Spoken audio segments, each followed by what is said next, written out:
Olá, concurseiro e concurseira, eu sou a professora Janaína. Você que está chegando aqui pela primeira vez, já peço para você que se inscreva no meu canal, pois durante esse ano trarei várias dicas de correção de prova, resumos e também dicas de estudo para que você possa ser aprovado em seu concurso do magistério. Eu já fui aprovada em diversos concursos públicos, em alguns deles em primeiro lugar, inclusive pela Banca Vunesp, Concesp e IDECAM, e também outras colocações. Hoje eu trarei para você a correção da prova específica de professor de ensino fundamental e infantil de Santo André, que aconteceu no dia 18 de junho de 2023. Aproveitando para chamar a atenção que esse gabarito é preliminar, mas eu fiz a correção com base nos documentos que constavam lá no edital. Caso ocorra alguma resposta diferente dada pela banca, eu farei a retificação, assim que sair o gabarito, ok? E você que está se preparando para Guarulhos, aproveite essa correção, assista até o final, pois eu trarei várias dicas dos pensamentos de cada autor, sendo que o edital de Guarulhos é bem parecido com o de Santo André. E outra dica é que aqui na descrição do meu vídeo tem o grupo de Guarulhos, administrado por mim, tá bom? Então, caso você queira participar do grupo, é só entrar lá ou entrar em contato comigo no meu Instagram, que também está aqui na descrição deste vídeo. Então, vamos para a nossa correção, número 31. Em relação à gestão da educação, ante as exigências de qualidade e produtividade da escola pública, Paro afirma que na qualidade da atividade adequada a um fim, o processo pedagógico constitui um verdadeiro trabalho humano, que supõe a existência de um objeto de trabalho, que no caso é, letra A aula em si, a cultura escolar, o próprio educando, o conteúdo curricular ou a metodologia de ensino. Gente, o objeto de trabalho do professor é o próprio educando, tá?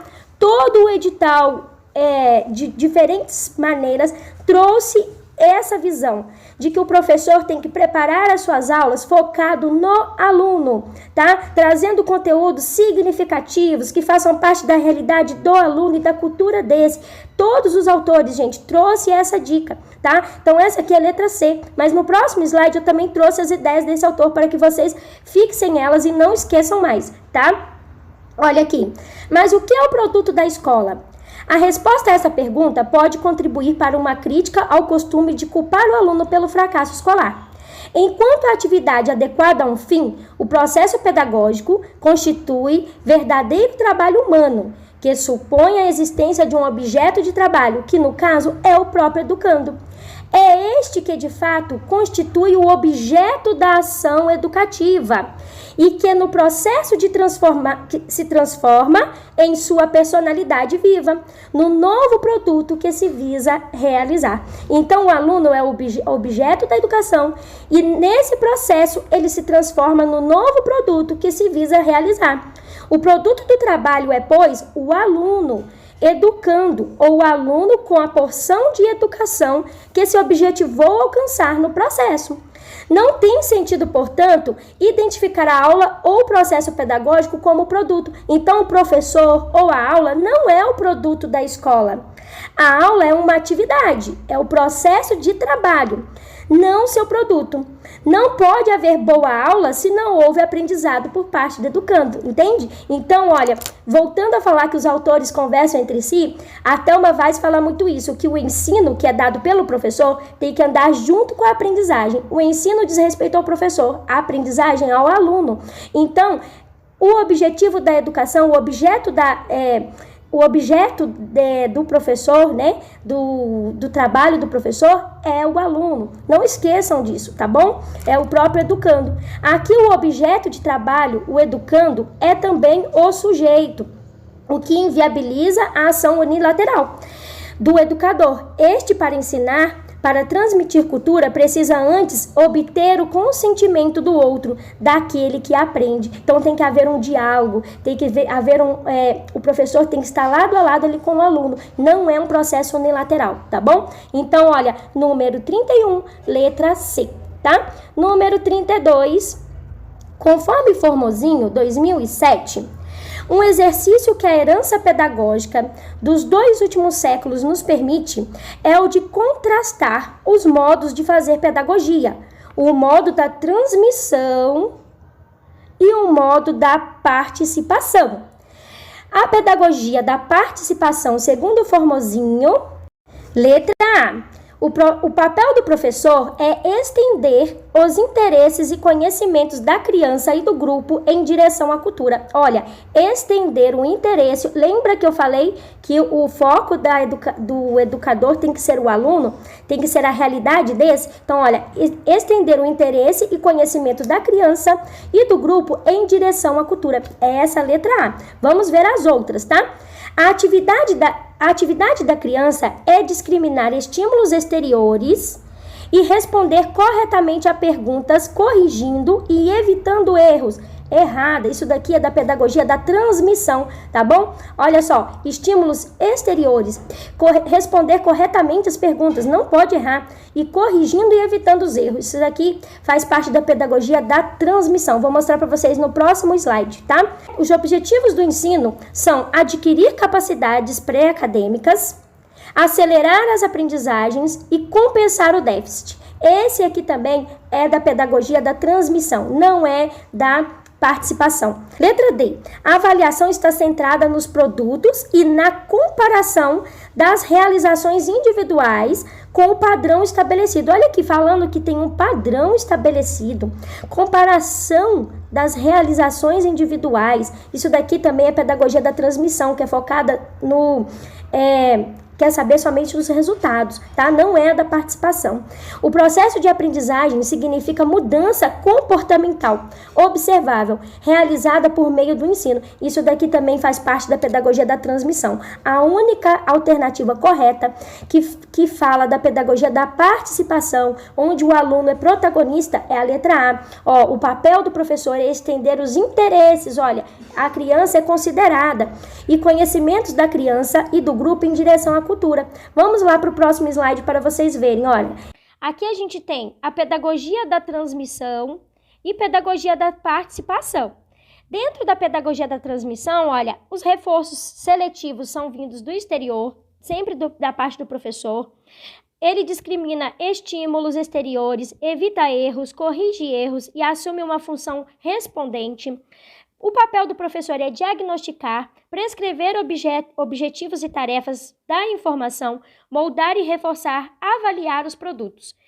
Já a interação entre o professor e a criança na pedagogia da transmissão é alta. A criança entre a criança é baixa e criança entre o material também é baixa.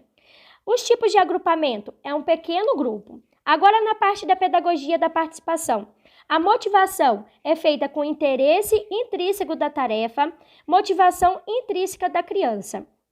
Atividade da criança: há questionamento, planejamento, experimentação e confirmação de hipóteses, investigação, cooperação e resolução de problemas. O papel do professor: ele estrutura o ambiente, escuta e observa, avalia, planeja, formula perguntas, estende os interesses e conhecimentos das crianças e do grupo em direção à cultura, tá vendo? A letra A. E investiga. A interação entre professor e criança é alta, entre criança e criança também é alta e criança material é alta. Os tipos de agrupamento: pode ocorrer o individual, pequeno grupo e grande grupo.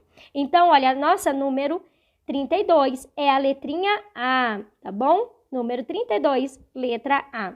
Pedagogia da participação, é a única que fazia parte lá da participação. Número 33. Ao discutir as mudanças profundas que têm ocorrido na educação nos últimos anos, Moran, 2015, menciona um dos modelos mais interessantes de ensinar hoje, que concentra no ambiente virtual o que é informação básica e deixa para a sala de aula as atividades mais criativas e supervisionadas. Então, olha, ele envia uma tarefa, para a criança e concentra lá no virtual as atividades básicas, informações básicas. E para dentro da sala ele traz atividades criativas e supervisionadas. E aí fala, esse modelo é chamado de aula invertida, tá? Letrinha B. Onde a criança vai pegar as informações que são básicas, estudá-las ela em casa, e quando chegar na escola vai haver um debate entre o professor e a criança. Esse professor vai mediar ali esses conhecimentos e vai propor atividades criativas e supervisionadas, onde essas crianças vão poder desenvolver novas habilidades, tá?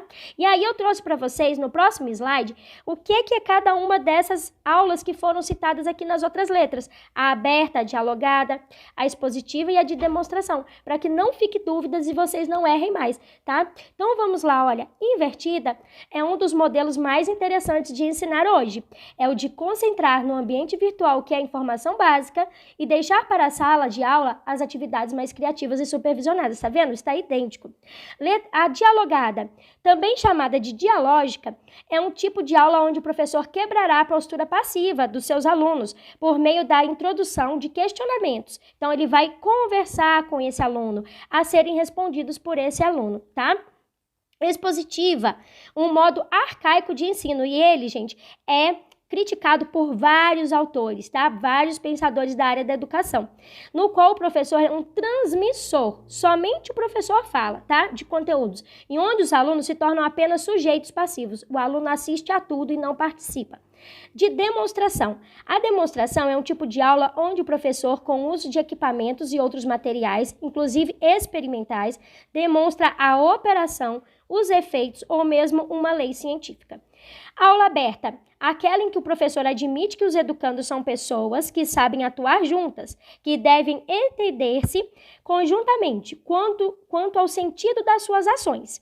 Isso significa que os alunos podem apresentar suas opiniões e realizar suas experiências, que resultam das histórias individuais da vida cotidiana, tá bom? Mas o que estava pedindo lá na nossa questão era a sala de aula invertida, tá bom? É a letrinha, deixa eu voltar aqui, letrinha B. Então, número 33, letra B. Vamos para 34 agora.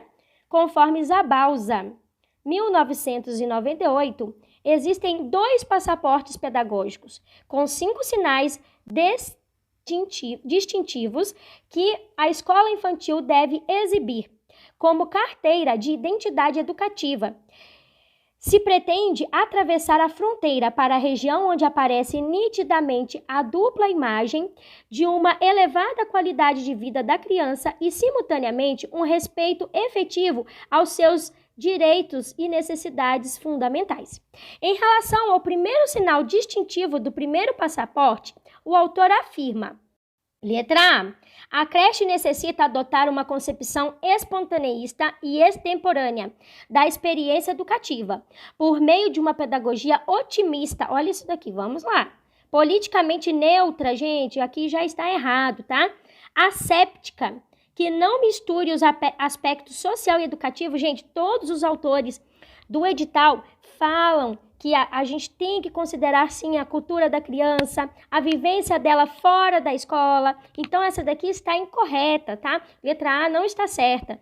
Letra B, a escola infantil deve abrir-se ao ambiente antropológico, social, de valores, porque isso constitui o primeiro livro da leitura da infância, ilustrado com os sinais, símbolos e códigos do conhecimento e da fantasia de seu mundo cotidiano. É essa daqui, tá? Letrinha B.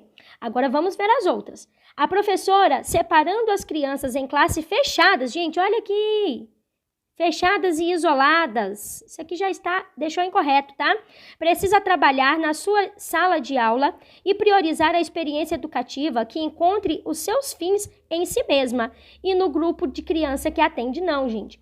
A letra C está incorreta, né? A criança, ela tem que ter contato ali socialmente dentro da escola, não só com os alunos dentro da sua sala. Tem que haver ali o contato com toda a comunidade escolar, né? Então, aqui está errado, ó. Letra D. As creches devem mostrar aversão, cuidado com essas palavrinhas, vamos ver o que fala depois, em relação às propostas experimentais. Não, a gente viu que propostas experimentais, onde a criança está ali em contato com diversas experiências, é da pedagogia da participação, não é? E lembra que todos os autores conversam entre si? Então vamos prestar atenção. Da escolarização infantil, sobretudo em relação ao desenvolvimento científico. Então, ela vai mostrar aversão ao desenvolvimento científico. Errado, né? dos serviços da pré-escola e a uma educação intelectual antecipada. Olha, então, ó, já ficou incorreto com essas palavrinhas aqui, tá? Então, a gente tem que prestar atenção a essas palavras que deixam as alternativas incorretas, tá? Letra E.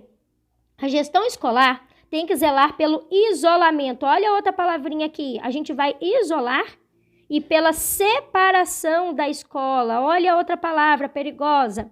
Do ambiente social e cultural. Não, acabei de falar lá em cima, né? Que todos os autores falam dessa visão que a escola tem que ter da cultura da criança, da sociedade na qual ela vive, porque isso vai se influenciar dentro do ambiente escolar, tá? Então, essa aqui está incorreta. Mais próximo, desenvolvendo mecanismos que regulem a presença da comunidade de pais e mães no território interno da escola. Olha, regular a presença dessas pessoas, não, né? Então, a letra E também está errada. Então, a única correta é a letra B. Eu trouxe para vocês de onde eu tirei essa resposta, tá? No próximo slide, olha lá. Zabalza, 1998, descreve que a escola infantil, que visa o rompimento dos modelos de creche e pré-escola voltadas para o assistencialismo. Então, a gente tem que romper essa visão que a creche é assistencialista, que está ali só para cuidar da criança, tá bom? Segundo o autor, para promover esse rompimento, a escola infantil necessita focar os seus objetivos com o intuito de promover uma elevada qualidade de vida a essas crianças pequenas, assim como respeito aos seus direitos e necessidades fundamentais. Para tanto, é imprescindível a escola infantil que abrir-se a um ambiente antropológico, social e de valores, porque isto constitui o primeiro livro de leitura da infância. Se você focar ali na sociedade que essa criança vive, na cultura que ela está inserida, nos valores que ela acredita, você vai ter ali um livro para você ler a infância, para entender esse aluno, ilustrado com sinais, símbolos, códigos do conhecimento e da fantasia do seu mundo cotidiano. Dessa forma, podemos ressaltar a importância da escola infantil priorizar as necessidades da criança.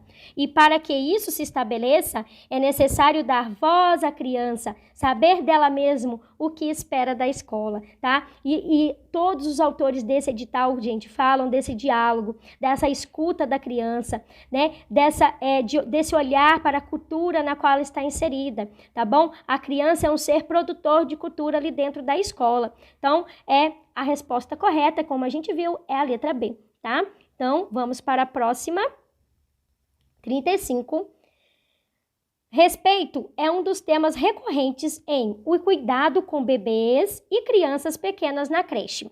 E é um componente importante no currículo que o livro defende.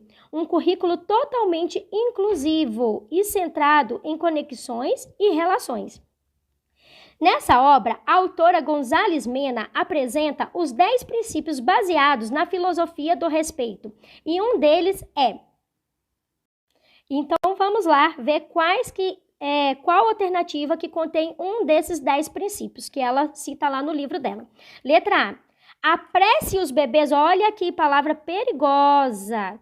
A gente tem que levar o aluno ali dentro do que eu quero, do meu objetivo, ou eu tenho que pensar nesse aluno que cada um ali tem um desenvolvimento em um tempo diferente, cada aluno ali vai aprender de uma maneira diferente. Então, eu vou apressar esse bebê, já tá estranho aí, né? Então, vamos ver. Apresse os bebês e as crianças para que atinjam as metas de aprendizagem e de desenvolvimento pré-estabelecida pela unidade de ensino. Está incorreta. Essa palavra aí deixou incorreta.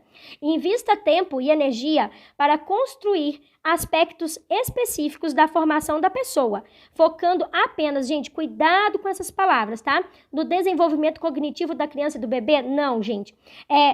O desenvolvimento afetivo e socioemocional também é importante. Esse autor cita isso lá, que tão importante quanto o desenvolvimento cognitivo é o afetivo, tá? Não esqueçam disso. Letra C. Finja. Olha, outra palavra perigosa. A gente vai fingir, a gente vai atuar ali dentro da sala de aula, sentir algo que não sente ou não sentir algo que sente. Sempre que necessário, por exemplo, sentir empatia pelas crianças mais indisciplinadas, ainda que você não sinta. Gente, é incorreto. A gente tem que ter ética dentro da sala de aula, né? A gente tem que ter uma postura de respeito. Então, essa aqui está errada. Letra D. Aprenda as formas únicas por meio das quais as crianças se comunicam: choro, palavra, movimentos, gestos, expressões faciais, posições do corpo, e ensine as suas. Gente, inclusive, esse autor conversa muito lá com as ideias do Paulo Fock. O Paulo Fock fala que o bebê, ele, apesar dele não usar palavras, ele se comunica. E o professor tem que desenvolver formas de entender essa comunicação ali do bebê, tá? Então, a correta é a letra B. Vamos ver a letra E. Tente salvar as crianças de todos os problemas. O professor vai salvar, é um super-herói. Não, né? As crianças de todos os problemas que surgirem. Pelo contrário, o professor ele vai estimular essa criança a resolvê-los com autonomia, tá? Ele vai ser um mediador ali dentro da sala de aula, facilitando o tempo todo o convívio entre elas e tentando protegê-las das situações desagradáveis. Incorreta, tá? A resposta certa da número 35 é a letra D. Agora vamos ver quais são os 10 princípios que esse autor traz para você, se caso aparecer na sua prova, que você ainda vai prestar, você não esqueça mais, tá? Então vamos ver aqui, ó. O relacionamento, ele deve ser realizado por meio de interações. Olha aqui, os autores se conversando, Vygotsky também defende isso, né? Princípios baseados na filosofia do respeito. Olha a palavrinha aqui. Então, o professor vai fingir ali dentro da sala, ele vai atuar, não, né? Envolva o bebê e crianças nas coisas que dizem respeito a eles. Tá? Olha de novo, o foco no aluno, nos interesses do aluno. Aprenda as formas únicas por meio das quais as crianças se comunicam e ensine as suas. Olha aqui a resposta da letra D, né? 35, letra D. Invista tempo e energia para construir uma personalidade completa. Respeite os bebês e crianças como pessoas valiosas. Seja um modelo do comportamento que você quer ensinar. Encare os problemas como oportunidades de aprendizado. Então, olha, você vai salvar as crianças dos problemas? Não. Os problemas que surgem ali são oportunidades de aprendizado. E desde que os bebês e crianças, desde que os bebês e crianças resolvam sozinhos, estimular a autonomia deles, tá bom? Construindo segurança e ensinando confiança. Preocupe-se com a qualidade do desenvolvimento de cada estágio e não em correr para que esse estágio seja alcançado. Então, melhor a qualidade do que a quantidade, tá bom? Então, isso aí são os 10 princípios que o Gonzales Mena defende lá no seu livro Cuidado com Bebês e Crianças Pequenas na Creche. Número 36. Entender o funcionamento do cérebro pode ajudar na compreensão de por que as experiências positivamente reativas são tão importantes no desenvolvimento primário do bebê. Com relação ao pensamento atual sobre o funcionamento do cérebro, conforme Gonzales Mena, 2014, é correto afirmar que o desenvolvimento do cérebro é linear. Gente, olha aqui.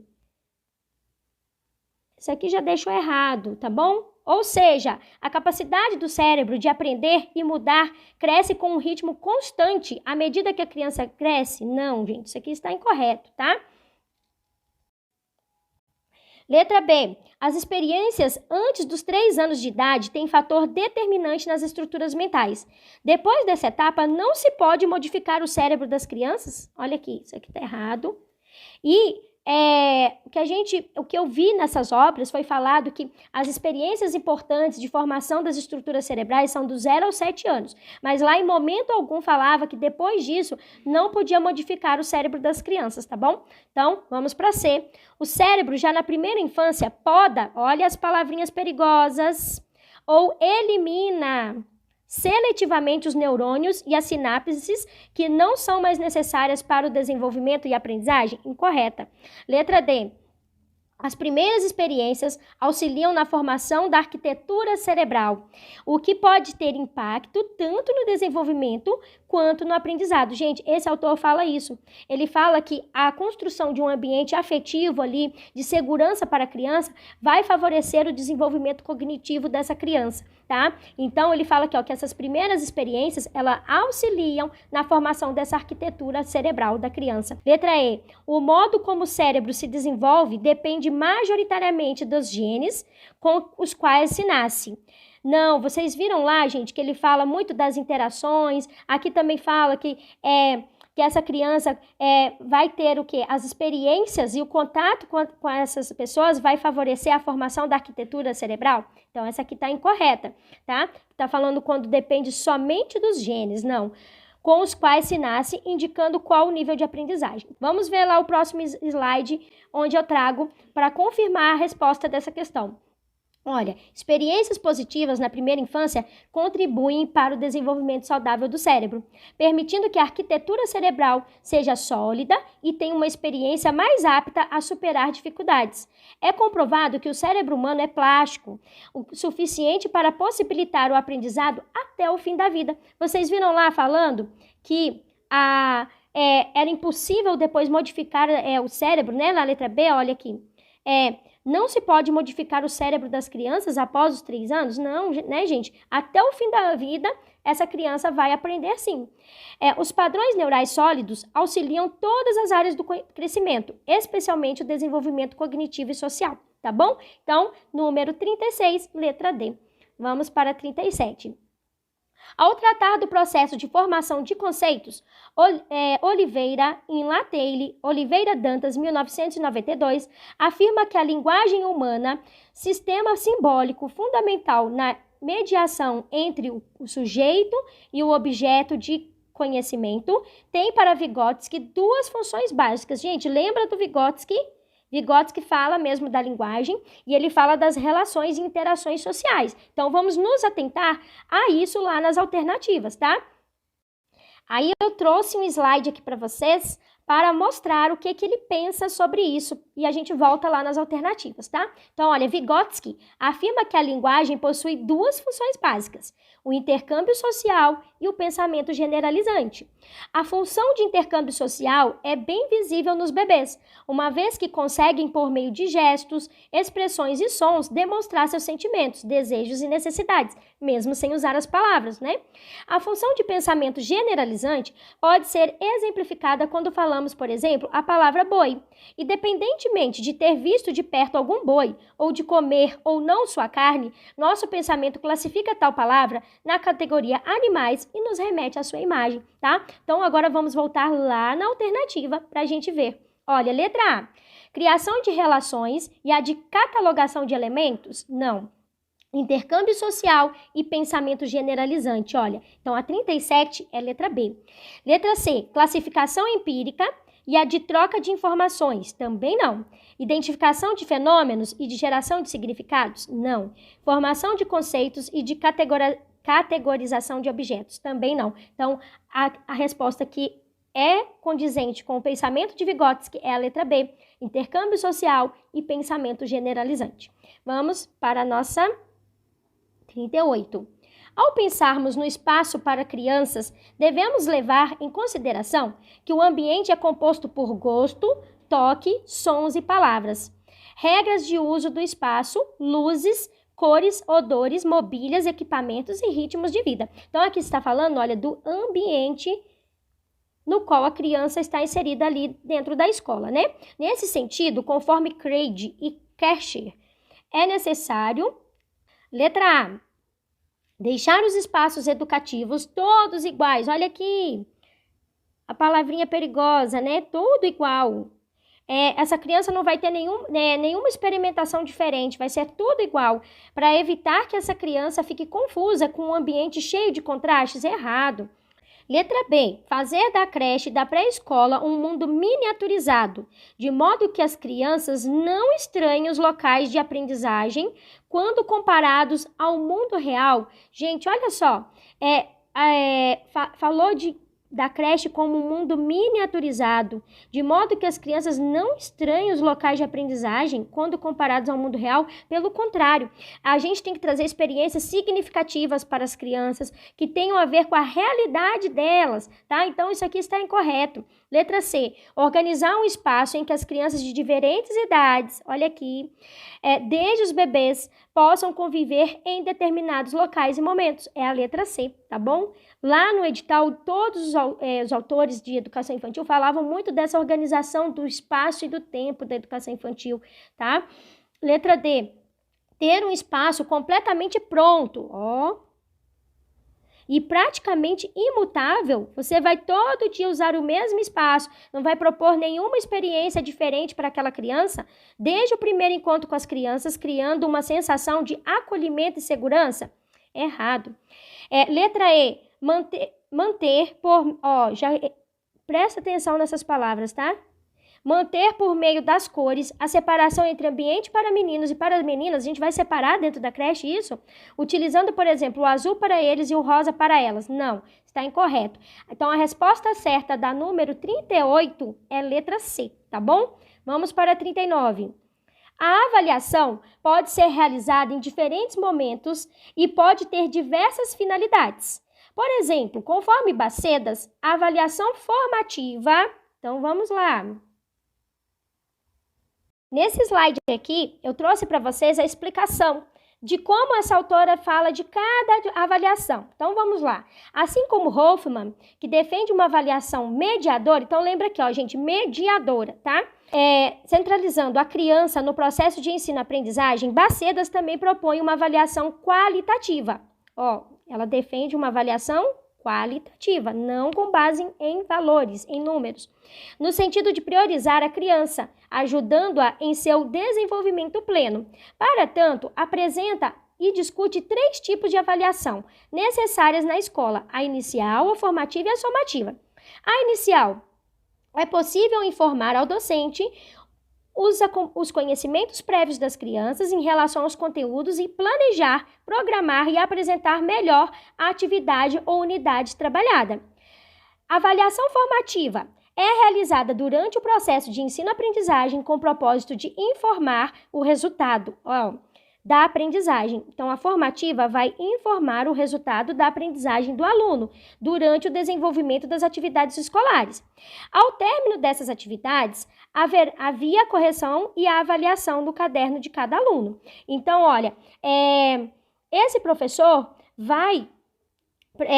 através da avaliação formativa, que ocorre ali ao longo de todo o processo, ver o resultado dessa aprendizagem do aluno, tá? Para ele ver o que esse aluno aprendeu. Com base nos erros desse aluno, esse professor vai ver o que esse aluno aprendeu e como ele pode melhorar essa aprendizagem depois dessa avaliação formativa acontecer.